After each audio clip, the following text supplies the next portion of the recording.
His hand traveled lower, teasing before sliding back up again, this time firmer, more demanding. Her heart pounded as he touched her like he had all the time in the world.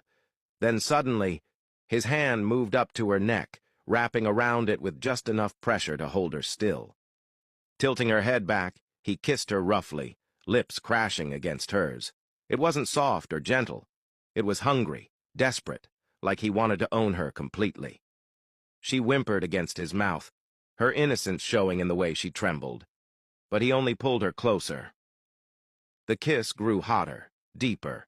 His weight pressed her down into the bed, his body covering hers fully. She felt his hand move again, sliding over her thigh, gripping it hard, making her gasp. He had warned her she wasn't ready for him, and now she understood. His dominance was more than she had imagined, his touch setting her on fire in ways she had never experienced before. Then, as the heat rose and he hovered on the edge of going further, his control snapped. He tore her t-shirt apart with one pull, the sound of fabric ripping loud in the silence. She looked up at him with wide eyes, shocked, but before she could speak, his mouth was on hers again, rough and claiming. He was seconds away from taking her completely, when suddenly his phone rang. The sound was sharp, breaking through the fire between them. He froze, breathing hard, his forehead resting against hers. The phone buzzed again, insistent. His jaw tightened, his grip on her thigh not loosening. For a moment, it looked like he would ignore it. But then he pulled back slightly, his dark eyes locking on hers, the heat in them promising that this wasn't over. Getting off her, he answered.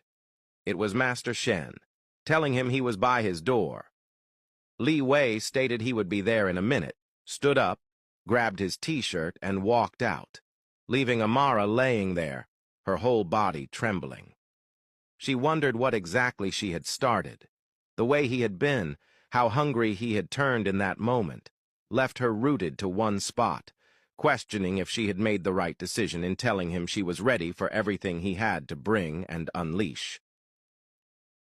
Liwei walked to the door and opened it for Master Shen, who stepped in and immediately asked if he had managed to find Amara.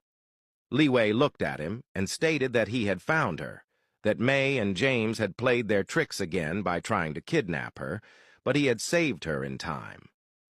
Master Shen moved closer and apologized, admitting it was his responsibility to protect her, and that the men he had hired had slacked. Liwei looked at him and stated that it was all in the past, and that what mattered was that she was safe now.